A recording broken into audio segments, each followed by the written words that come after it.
पुण्यश्लोक अहिल्यादेवी होळकर यांच्या 299व्या जयंतीच्या निमित्ताने या ठिकाणी उपस्थित राष्ट्रीय समाज पक्षाचे राष्ट्रीय अध्यक्ष राष्ट्रनायक सन्माननीय महादेवरावजी जानकर साहेब, तसेच मंचावरती उपस्थित स्वामी श्री सिद्धरामानंदजी महाराज, श्री श्री 1008 आचार्य महामंडलेश्वर महाराज, तसेच मंचावरती उपस्थित महाराष्ट्राचे अध्यक्ष काशीनाथांना शेवते यांच्यासह सर्व राष्ट्रीय समाज पक्षाचे प्रदेशाध्यक्ष रामकुमार पाल, तसेच सर्व भारत देशातून आलेले राष्ट्रीय समाज पक्षाचे प्रमुख पदाधिकारी, या ठिकाणी आवर्जून उपस्थित असणारे परभणीचे बाबासाहेब जामगेजी, विशालजी बुधवंत, राजाभाऊ फड, तसेच महाराष्ट्रातील सर्व राज्य कार्यकारिणीचे पदाधिकारी, विभागाच्या कार्यकारिणीचे पदाधिकारी, आज आपण या ठिकाणी अहिल्यादेवीची जयंती साजरी करण्यासाठी या ठिकाणी आला।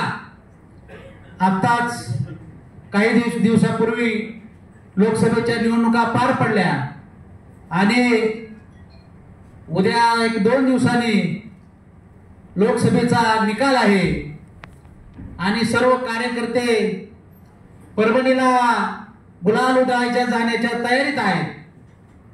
कारण जानकर साहेब परभणी लोकसभा मतदारसंघातून 100% खासदार होणार आहेत याची खात्री सगळ्यांना आहे आणि कार्यकर्ते तिकडं जायच्या तयारीत असल्यामुळे आज थोडीशी इथं संख्या कमी आहे। मला या ठिकाणी एवढंच सांगायचंय की जानकर साहेबांनी साधारणतः 1996-97 ला अहिल्यादेवीची जयंती सुरुवातीला त्यांनी सुरुवात केली जयंतीची। त्याच्यानंतर महात्मा फुलेंची जयंती त्यांची कुलभूमी कटगुण जिल्हा सातारा येथे सुरू केली। त्याच्यानंतर उमाजी राजेंची जयंती जानकर साहेबांनी सुरू केली। मल्हारराव होळकरांची जयंती, तसेच यशवंतराव होळकरांची जयंती सुद्धा जानकर साहेबांनी सुरू केली। खऱ्या अर्थाने उपेक्षित समाजाचे जे जे महापुरुष आहेत त्या महापुरुषाची जयंती सुरू करण्याचं काम आदरणीय जानकर साहेबांनी केलं। कारण जानकर साहेब नेहमी म्हणतात कि जिस बाप का बेटा लायक होता है उस बाप की इज्जत होती है और जिस बाप का बेटा नालायक होता है उस बाप की बेइज्जत होती है। आणि म्हणून या महापुरुषांना उपेक्षित ठेवण्याचं काम या सत्ताधाऱ्यांनी केलं आणि म्हणून यांना यांचे विचार, कारण अहिल्यादेवीचं कार्य हे देशभरात आहे म्हणून, परंतु ते कार्य सगळ्यांपर्यंत पोहोचलं नाही आणि म्हणून ते कार्य पोहोचवण्याचं काम आदरणीय जानकर साहेबांनी या जयंतीच्या माध्यमातून केलं। 17-18 वर्ष चौंडी येथे जयंती साजरी केली, त्याच्यानंतर मुंबईला जयंती साजरी केली आणि गेली 4-5 वर्ष दिल्लीला जानकर साहेब जयंती साजरी करतायत। अहिल्यादेवींचं जे कार्य आहे, अहिल्यादेवींनी जे कार्य केलं, अहिल्यादेवी सत्तेत होत्या म्हणून त्यांना जनतेची, लोकांची, प्राण्याची, पशुची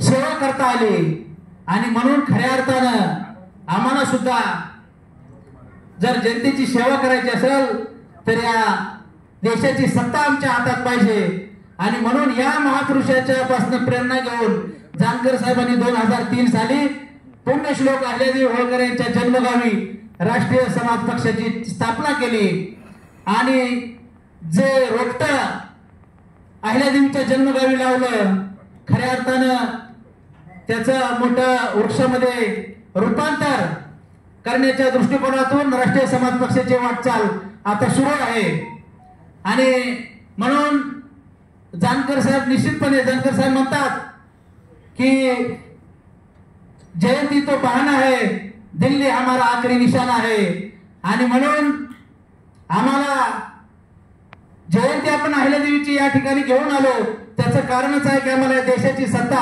कारण जानकर साहेबांचं उद्दिष्ट आहे की मला या देशाचं प्रधानमंत्री व्हायचंय आणि म्हणून ज्यावेळी 20-25 वर्षापूर्वी साहेब यायचे गावाकडं, त्यावेळी कुठली साधनं नसायची आणि जानकर साहेब त्यावेळी म्हणायचे की मला या देशाचा प्रधानमंत्री व्हायचंय, त्यावेळी लोक हसायचे. परंतु आज आपण बघितलं असेल की जानकर साहेब परभणी लोकसभा मतदारसंघात उभं राहिल्यानंतर या देशाचे प्रधानमंत्र्यांनी त्यांच्या प्रचारासाठी सभा घेतली आणि त्यांनी सांगितलं की महादेव जानकर हे माझे लहान बंधू आहेत. आणि म्हणून आज जर आपण बघितलं असाल की देशामध्ये प्रधानमंत्री नरेंद्र मोदी साहेबांनी जेवढ्या सभा घेतल्या, जेवढ्या उमेदवारासाठी, माझ्या माहितीनुसार कुठल्याही उमेदवाराला जानकर साहेबांच्या सारखं जे त्यांनी स्वतःचा भाव मानलं तसं स्टेटमेंट आदरणीय नरेंद्र मोदी साहेबांनी कुठेही केलं नाही. आणि म्हणून जानकर साहेबांमध्ये असं काहीतरी त्यांना निश्चितपणे दिसलं आणि म्हणून त्यांनी नरेंद्र मोदींनी जानकर साहेबांना स्वतःचा लहान भाऊ मानलं. आणि म्हणून आम्हाला खात्री आहे की निश्चितपणे एक दिवस जानकर साहेब या देशाचे प्रधानमंत्री बनतील. एवढंच मी आज या जयंतीच्या निमित्तानं आपल्याला सांगू इच्छितो.